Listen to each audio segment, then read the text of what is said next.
Thanks for sticking with us tonight at 5:30. Right now, we are waiting Governor Mike DeWine's address to the state on the coronavirus here in the state of Ohio. We will take you right there to Columbus now, where he's addressing the state. Take immediate action to slow this virus down. The tragedy that we see playing out on our television screens every day in Florida, Texas, Arizona, and California may well be our reality in just a matter of weeks. The good news is that this nightmare does not have to be our future. Now, some have wondered what new health orders might be issued tonight. That's a discussion for another time. As your governor, I will take whatever action is necessary to protect the people of this state. But the truth is, what your local health department or the Ohio Department of Health or what I order is not nearly as important as what we all do in these crucial days ahead. Our future truly lies in our own hands. Ohioans have faced many challenges throughout time: wars, floods, tornadoes, but really nothing quite like this since Governor James Cox was our governor during the Spanish flu pandemic of 1918. Governor Cox and I are both from the Miami Valley, but the reason I keep his figure here is to remind me of the resilience and the strength of all Ohioans who went through that horrible tragedy. And I know that Governor Cox must have felt, as I do every day, the pain and anguish of each family who lost someone to that virus. Early this year, we watched as the coronavirus erupted in China, Europe, then in the United States, and then in Ohio. But in Ohio, you did what Ohioans always do. You rallied. You rallied together. You did what needed to be done early in this fight. And you took a collective leap of faith in a battle against an invisible enemy, the likes of which hadn't been seen in Ohio and this country in more than 100 years. You made extraordinary sacrifices. You left school. You left work. You stayed home. You missed loved ones. You missed milestones. Yes, you missed paychecks. Because you are Ohioans, strong, steadfast, selfless, you also saved many lives. You flattened that curve. And with your individual and your collective actions, you bought Ohio time, precious, finite time for our healthcare providers to create a statewide hospital system and for doctors and nurses to learn more about this novel illness and how best to respond. Time for Ohio to procure life-saving medical equipment, such as ventilators, as well as personal protection equipment. And with no vaccine in sight, you gave us time to learn how to better manage this disease so we could carefully and responsibly reopen the state to protect both our lives and our livelihoods. We sought input from business leaders throughout the state, and we listened to the scientists and other health experts to develop guiding protocols to open in an incremental, measured way that could protect the safety of employees and customers alike. By controlling the spread of the virus early on, we were able to responsibly reopen, and the Ohio economy has started coming back. Ohio's unemployment rate is coming down. While in April, the revised rate was 17.6%, by May, it had dropped to 13.7%. And further, for 10 straight weeks, applications for continued unemployment benefits have declined.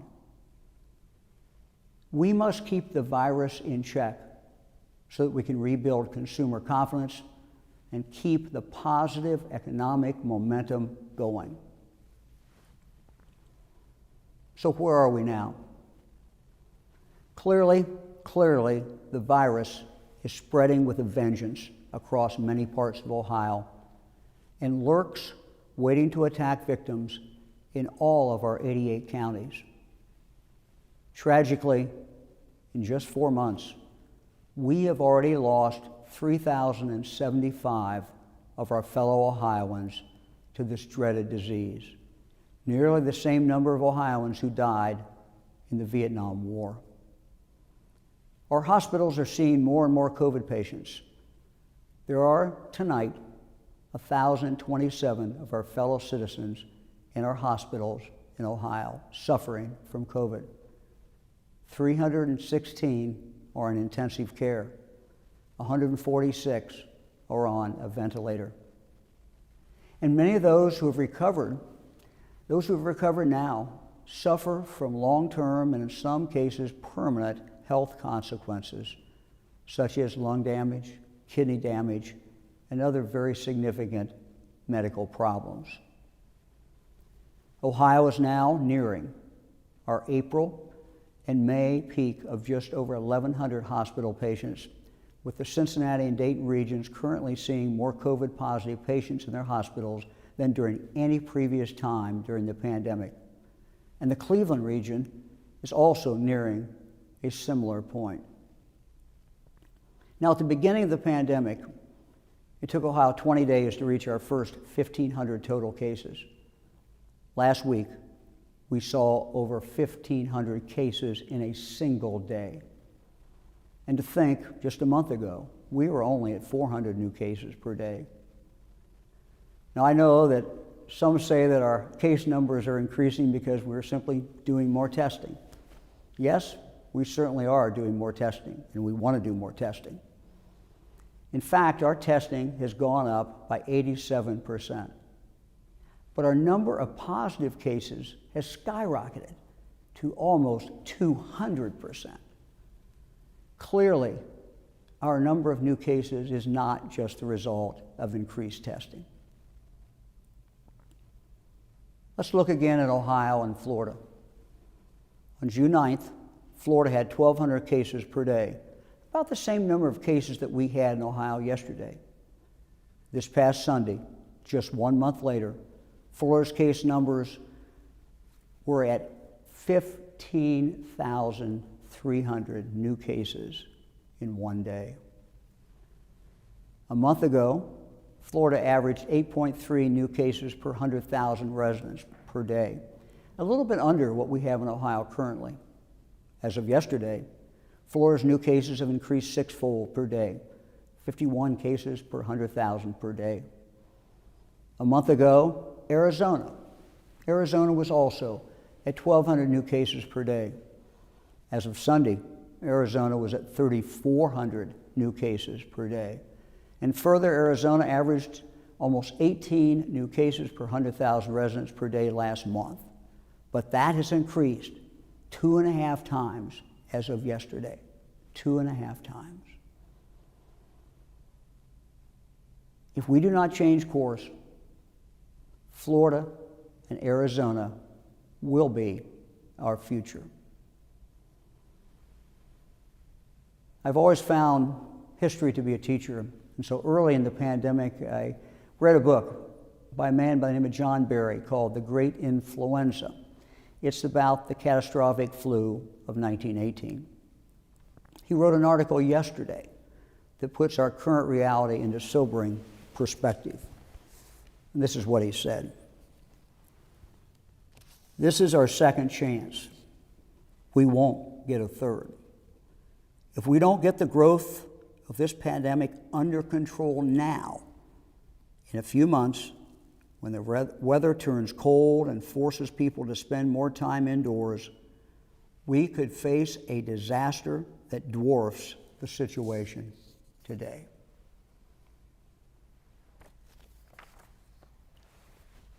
Ohio is sliding.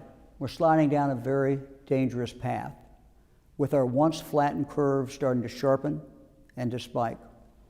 This worrisome, disturbing reversal of our progress should be a jarring reminder of just how quickly our fate can change. A matter of weeks can change our trajectory. Weeks can alter our future. Weeks can change our lives. Weeks can be the difference between who lives and who dies in Ohio. We must act, and we must act now. My friends, this is not a drill. This certainly is not any hoax. This is not a dress rehearsal. It's the real thing. The enemy is here, and Ohioans have simply come too far in this fight to cede ground now. My fellow Ohioans, you have changed history with this virus before. You did it. You can do it again. But I'm afraid that our window of opportunity may be soon closing. As we have seen in Florida, California, Arizona, and Texas, once things start moving downhill, they move very quickly. And it's so very, very hard then to turn things back around. My fellow Ohioans, you, all of us together, we have the power to change that future. This is a defining time, the defining time for each one of us. And there has been no greater call in recent times for Ohioans than for us to call upon our better angels, as President Abraham Lincoln said, to do what is right, to protect each other. Ohioans have always been a people who've been willing to sacrifice today for a better tomorrow. Tonight, I'm asking each of you to take action now, to sacrifice now, so that our kids can be in school this fall, so they can at least have a chance to play sports, so our businesses can remain open, so that Ohioans continue earning a living and a paycheck and support their families. Now, what specifically am I asking you to do? Let's start with masks.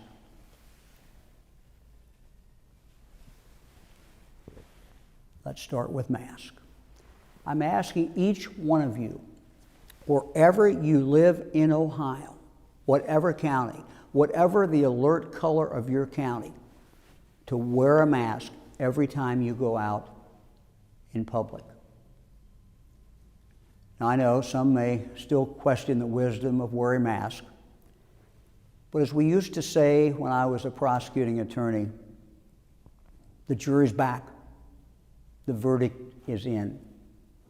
There is a broad consensus today in the medical, health, and business communities that masks are critical. Yesterday, Dr. Robert Redfield, director of the Centers for Disease Control and Prevention, said the following: If all of us would put on a face covering now for the next 4 weeks, 6 weeks, we could drive this epidemic to the ground.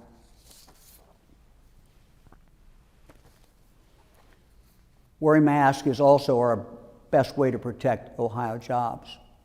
A recent Goldman Sachs report shows that wearing face masks can be viewed as an alternative to lockdowns, and they should be looked at that way. They found that in most cases, within a couple of weeks of people consistently wearing face masks, there was a slowdown, a real slowdown in the spread of the virus. Further, the study suggests that to curb the spread of the virus as successfully as wearing face masks, successfully as that does, we would have to consider a lockdown that essentially would subtract 5 percentage points of the country's gross domestic product. Certainly not something we want to do. But masks are not enough. They're not enough. Now, let's be honest. All of us have started to let our guard down. I know I have. We're tired. We want to go back to the way things were, and that's very, very understandable. But when we do, we're literally playing a Russian roulette game with our own lives and our families and our neighbors. Good decisions will protect the economy and save lives. Reckless ones will hurt and kill. Now, these are tough questions for all of us, but we need to ask ourselves, will that family reunion be worth it if our grandmother later tests positive for COVID and dies? Will that neighborhood cookout be worth it if your neighbor ends up alone on a ventilator in intensive care? Will that play date be worth it if the kids can't go back to school at all in the fall? We're all tired of being cooped up. I know your kids want to be with their friends. Fran and I know that our grandchildren certainly do as well. But we have to ask ourselves, what's better? Knowing you did all you could to keep your family and your neighbors safe and our economy open, or taking risks that lead to illness, death, and another economic shutdown? Don't we all want to be around to meet our future children, our future grandchildren, those not yet born, attend their baptisms, to watch our kids and grandkids graduate from school, to attend their future weddings? This virus will end. It will end. And don't we all want to be around when it does, so we can enjoy life, enjoy our families, enjoy our friends? As I said to somebody the other day, there will be opening day baseball games we can go to. There will be so many other things that we can do in the future. We just got to get through this. Now, none of us can do this alone. In words often attributed to Ronald Reagan, Reagan said, "We can't help everyone, but everyone can help someone." These are once in 100-year sacrifices. These are short-term inconveniences for long-term freedoms. In his January 1941 State of the Union address to Congress, President Franklin Delano Roosevelt began to make his case to end the isolation policies that emerged following World War I. He spoke of America's need to sacrifice in times of crisis and the unity that comes with the nation's collective actions. Here is what he said. "No one can tell the exact character of the emergency situations that we may be called upon to meet. The nation's hands must not be tied when the nation's life is in danger. All of us must prepare to make the sacrifices that the emergency, almost as serious as war itself, demands. Our strength is our unity of purpose. And to that high concept, there can be no end save victory."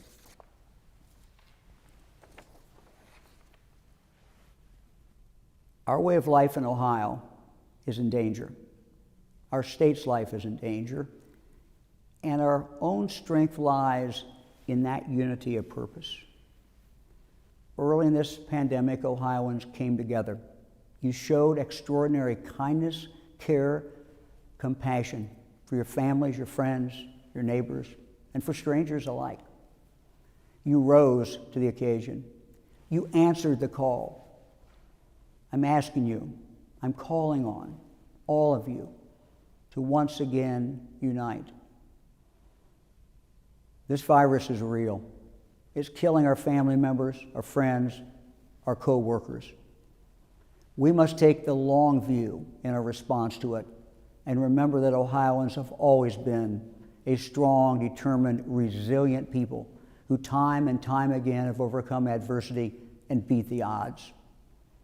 From the Native Americans who created intricate and massive earthworks, to the pioneers who navigated their way along the Ohio River and constructed the National Road, to the abolitionists and African Americans who worked together to create an underground railroad leading those in slavery to freedom, to the immigrants who built our cities, to the African Americans and those from Appalachia who migrated to Ohio to work, raise a family, start a better life.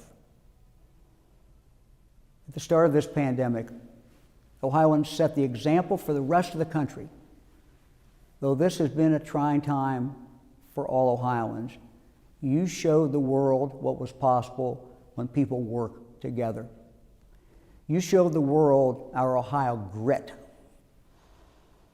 I remain an optimist, and I truly believe that we will rise out of the great tragedy of this virus and all that it has laid bare. Positive things will come out of our struggle. American and Ohio ingenuity, innovation, creativity, deeper relationships with our family, with our friends, and a stronger, renewed sense of community and our obligations to one another. Out of this struggle, we will learn, and we will emerge stronger, better, more tougher, more resilient. As the Bible tells us in Galatians, let us not grow weary of doing good, for in due season we will reap if we do not give up. Ohioans never give up, and Ohioans will not grow weary of doing good and helping to protect each other. We are Buckeyes. We are strong, and we will not relent as we forge a path forward, united in building Ohio's great future. Thank you very much. I hope you have a good evening.